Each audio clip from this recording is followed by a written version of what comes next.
थेट जाऊया दादा खिंडकर सध्या पोलिसांना शरण जातोय। दादा खिंडकर याच्यावरती गुन्हा दाखल करण्यात आलेला आहे।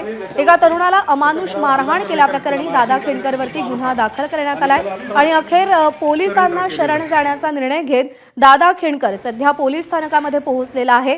धनंजय देशमुख यांचा साडू आहे दादा खिंडकर। साधारण वर्षभरापूर्वी त्यानं एका तरुणाला अमानुष मारहाण केली होती।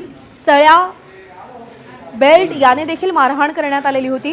गोविंद शेळके आपले प्रतिनिधी आपल्या सोबत आहेत। गोविंद, आपण बघतोय की या ठिकाणी दादा खिंडकर जो मयत संतोष देशमुख याचा भाऊ धनंजय देशमुख याचा साडू आहे, नातेवाईक आहे आणि या एकूण मागच्या 3 महिन्यामध्ये ज्या काही घडामोडी मसाजोगमध्ये घडल्या त्यावेळी धनंजय देशमुख याच्यासोबत अगदी खांद्याला खांदा लावून होता।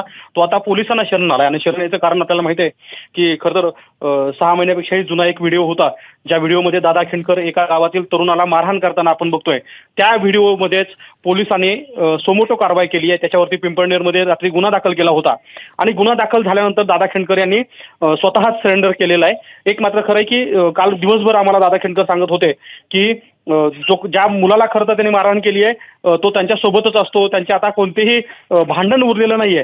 मात्र पोलिसांनी ज्यावेळी ते दृश्य बघितलं त्यानंतर सोमोटो कारवाई केली आणि दादा खिंडकर याच्यावर कारवाई झाल्यानंतर आपण बघतोय की तो स्वतः पोलीस स्टेशनमध्ये म्हणजे जिल्हा पोलीस अधीक्षक कार्यालयामध्ये आलाय। जिल्हा पोलीस अधीक्षक कार्यालयामध्ये आल्यानंतर तो पोलिसाला शरण जातोय। ही प्रक्रिया पूर्ण होईल आणि त्यानंतर पोलीस त्याला कदाचित आजच कोर्टामध्ये नेतील आणि कोर्टामध्ये कदाचित रिमांड मागितलं जाईल, कारण जी मारहाण झाली आहे ती सुद्धा अमानुष दिसते आपल्याला की एका हातामध्ये काठी आहे आणि त्या काठीनं गावातल्या एका तरुणाला मारहाण करताना दादा खिंडकर दिसतोय। तर अशा परिस्थितीमध्ये आता दादा खिंडकर काय म्हणतोय अथवा कोर्टामध्ये त्याचे वकील काय म्हणतात हे पाहणं महत्त्वाचं असणार आहे। प्रज्ञा, गोविंद, या सगळ्यामध्ये पुन्हा प्रश्न हा उपस्थित होतो की गुन्हा दाखल करण्यासाठी किंवा कारवाई करण्यासाठी हा व्हिडिओ बाहेर यायची वाट का पाहावी लागली? त्याच्या आधीच पावलं का उचलली गेली नाहीत? खरं तर हे जे सगळं प्रकरण आहे हे यापूर्वीच म्हणजे गावातील ग्रामपंचायत निवडणुकीच्या संघर्षावरून झालं होतं। ग्रामपंचायत निवडणूक होती आणि त्या निवडणुकीमध्ये 2 गटामध्ये झालेले भांडणं होते आणि प्रज्ञा, खरं तर हे एक मी तर म्हणतो की आता प्रातिनिधिक स्वरूपामध्ये या उदाहरणाकडे बघितलं पाहिजे। बीड जिल्ह्यामध्ये राजकीय संघर्ष हा अगदी स्थानिक स्वराज्य संस्थेपासून सुरू होतो आणि अनेक वेळा म्हणजे गाव पातळीला कधी गावामध्ये 2 गटात, तालुका पातळीला तालुक्यातील 2 गटात आणि जिल्हा पातळीवर आपण बघतो की एक आमदार दुसऱ्या आमदारामध्ये संघर्ष वाढत जातो आणि त्याची परिणती अशा भांडणामध्ये होते। बऱ्याच वेळा हे भांडणं त्यांच्या राजकीय स्वार्थापोटी मिटवले जातात, मात्र त्यामुळे पोलिसांची कारवाई आपल्याला होताना पाहायला मिळत नाहीये। मात्र ज्यावेळी काल हा व्हिडिओ पुन्हा व्हायरल झाला त्यानंतर पोलिसांनी सोमोटो कारवाई केली आहे आणि त्यामुळे तू जसा प्रश्न विचारलास तसाच की पोलीस कशाची वाट बघतात, प्रश्न हा अनुत्तरितच आहे की बीड जिल्ह्यामध्ये इतक्या मोठ्या प्रमाणामध्ये व्हिडिओ व्हायरल होतात मारहाणीचे, तरी सुद्धा पोलिसांनी जर त्याच दिवशी पायबंद घातला असता तर कदाचित दुसरी घटना रोखली गेली असती। मात्र तसं होताना पाहायला मिळत नाही। उद्याचं सांगता येणार नाही। भूतकाळात मात्र अशा अनेक घटना घडल्या होत्या ज्या दिवसेंदिवस रोज आपल्यासमोर एक एक करून येत आहेत। एक फक्त यामध्ये सकारात्मक गोष्ट आहे की ही किमान घटना बघितल्यानंतर तरी पोलीस समोर येत आहेत आणि कारवाई करतायत असं म्हटलं तर चुकीचं ठरणार नाही। प्रज्ञा,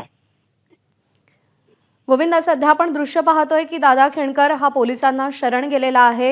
एका व्यक्तीला अमानुष मारहाण केल्याप्रकरणी त्याच्यावर गुन्हा दाखल करण्यात आला आणि त्यानंतर पोलिसांना शरण जाण्याचा निर्णय घेतलेला आहे।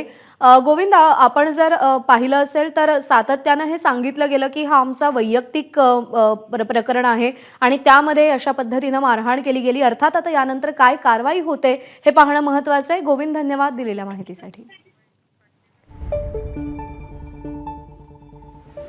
धनंजय देशमुखांचे साडू दादा खिंडकर पोलिसांना शरण आलेला आहे। हाच दादा खिंडकर ज्यावेळी धनंजय देशमुख हे पाण्याच्या टाकीवर चढून आंदोलन करत होते तेव्हा त्यांच्या खांद्याला खांदा लावून उभा असलेला आपण पाहिलेला होता।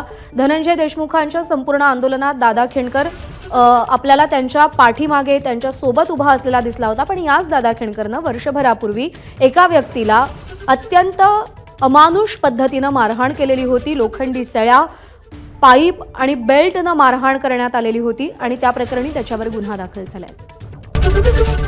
एबीपी माझा, उघडा डोळे बघा नीट।